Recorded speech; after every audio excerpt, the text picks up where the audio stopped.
So as you know, we've just passed Women's Day when a struggle veteran cursed young black women on stage while everybody said, mmm. In this video, I'm going to show you what that's about. And if you stay with me all the way till my biblical reaction, you're going to see something in the Constitution that you've probably never heard of before. Because South Africa will prosper. You ready? Okay. Press like and let's go. So apparently poverty has a face. It is 31 years into democracy, and yet poverty has a complexion and a gender. And that gender is feminine, and that complexion is black. 32 years into democracy, poverty still has a black, feminine, and rural face. Before I answer that, let's hear a little clip of struggle veteran Sophie de Bruyn speaking at a women's event. We fought to dismantle the yokes of the systemic oppression of women as a race, class, and gender. Yet today we feel the crucifixion of entrenched poverty, lack of clean drinking water, homelessness, and systemic corruption. When people steal money allocated for education, health, for housing and infrastructure, they are in reality stealing education, stealing health and roads.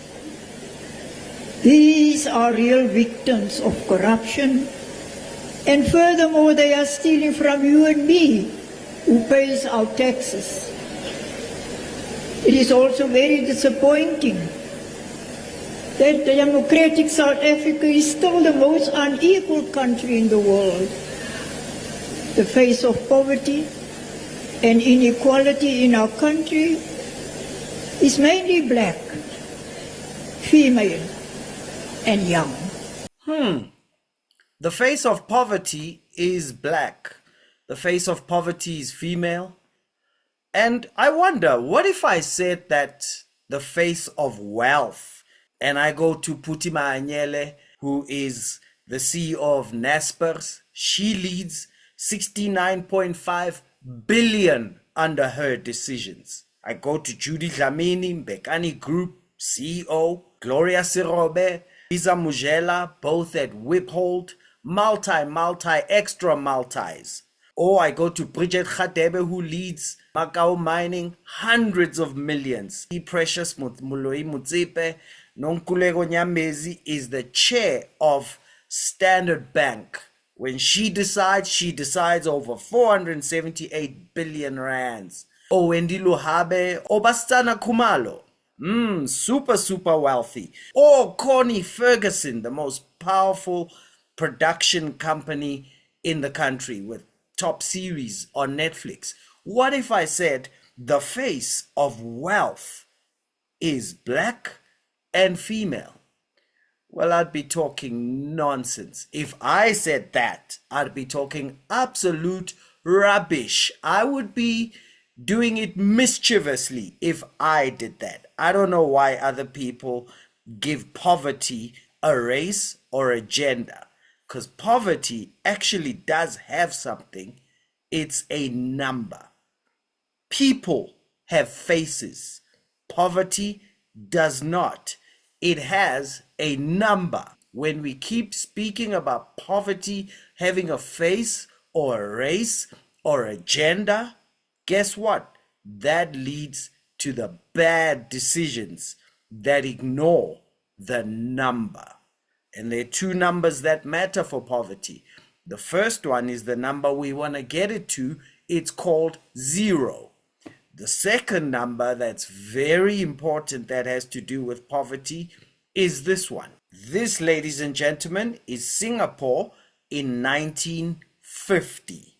Now let's look at the numbers. You'll see that in 1960, GDP per capita was $428. In 1994, it had grown to $21,000. And if we get to 2025, it was $98,000 per person. This is Singapore today. This is Wuhan in China in 1980. You know Wuhan because that's where the COVID virus apparently leaked in a lab. Well, 1980. Let's look at the numbers. You'll see that from 1949 to 1976 was under Mao Zedong. Over that whole period of time, the economy grew at 3.9%. Mao Zedong personalized poverty and spoke of the oppressed as if the oppression was an identity, until this man, Deng Xiaoping, came in 1978. The one big thing he got rid of was this issue of personalizing poverty. He did something that caused China for the first time for the numbers to begin growing to Jiang Zemin, Hu Jintao, and now we know of Xi Jinping. And the result? Wuhan today. And China, because of that economic growth, pulled 800 million people out of poverty before Xi Jinping even took over.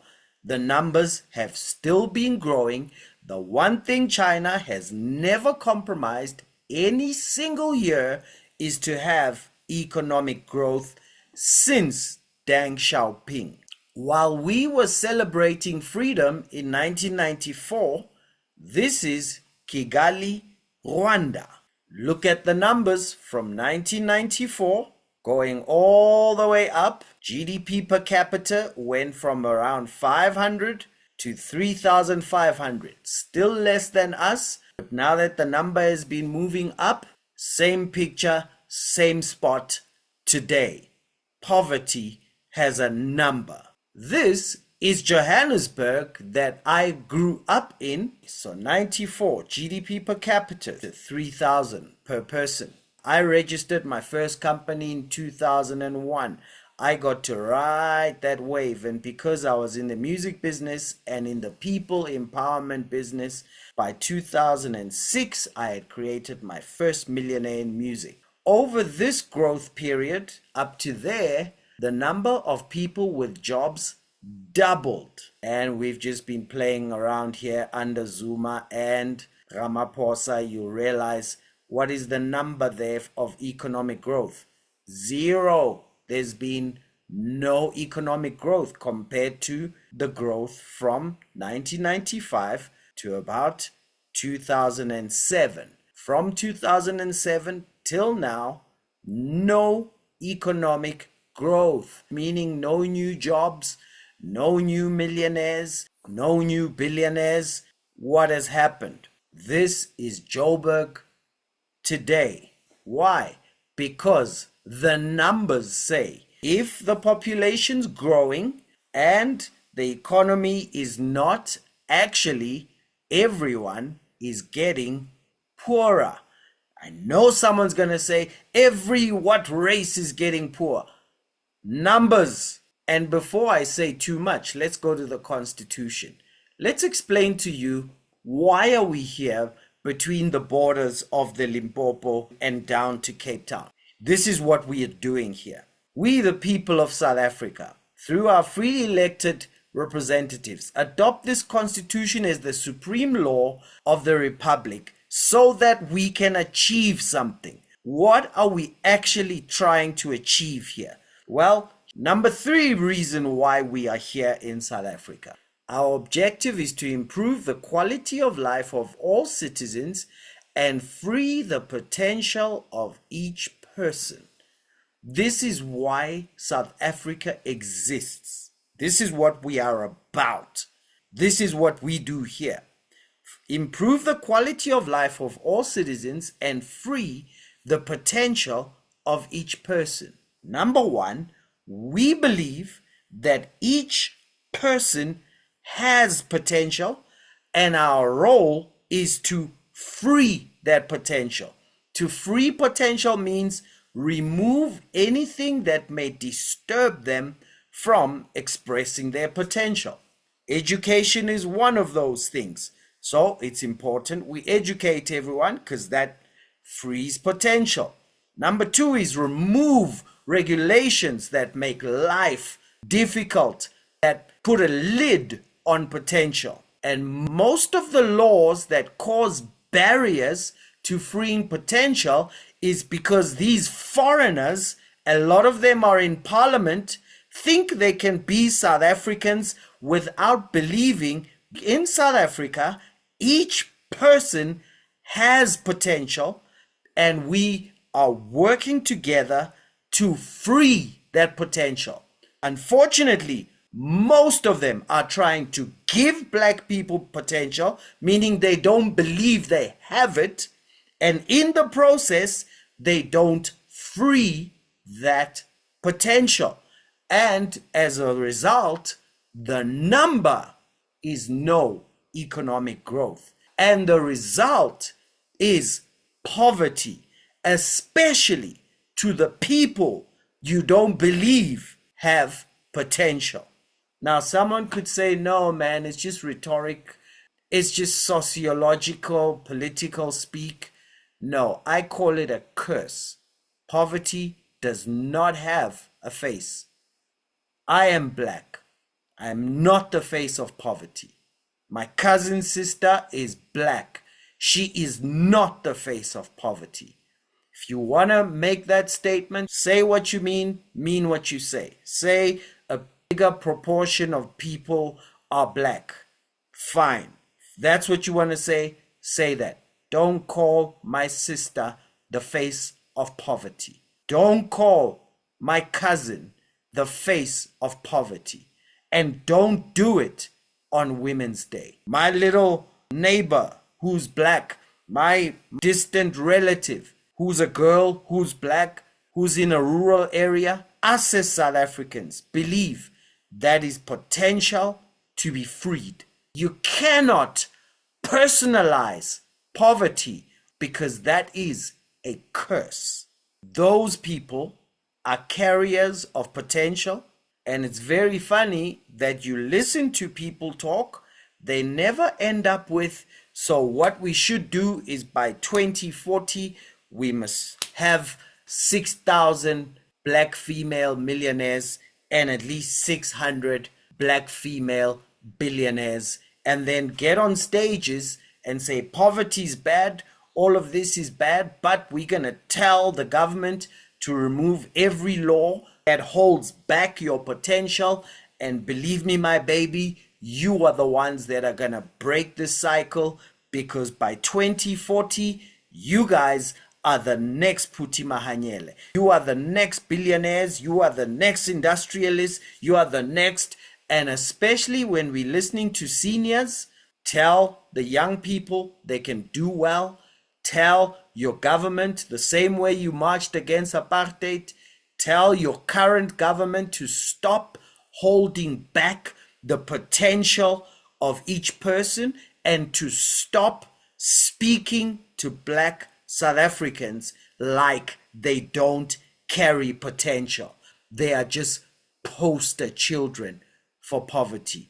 I refuse. My biblical reaction: death and life are in the power of the tongue, and those who love it will eat its fruit. It may be rewarding for politicians. You heard at that event, people were clapping. Ooh, the face of poverty is black. Ooh. But you are cursing children, and it's very concerning when it comes from elders. The language that comes from our politicians, none of it says, guys, we're going to do what we need to do with the environment, but you guys are the next superstars. You guys are the next international innovators. You guys are the next multinational corporation builders. You guys are the next Woolworths Checkers builders. You guys are the next Netflix creators. None of that. What do we hear? You guys are the face of poverty. Life and death are in the power of the tongue. I don't care what it's meant to mean. That is a curse. The opposite, what I've just said, is a blessing. And that's how you empower people.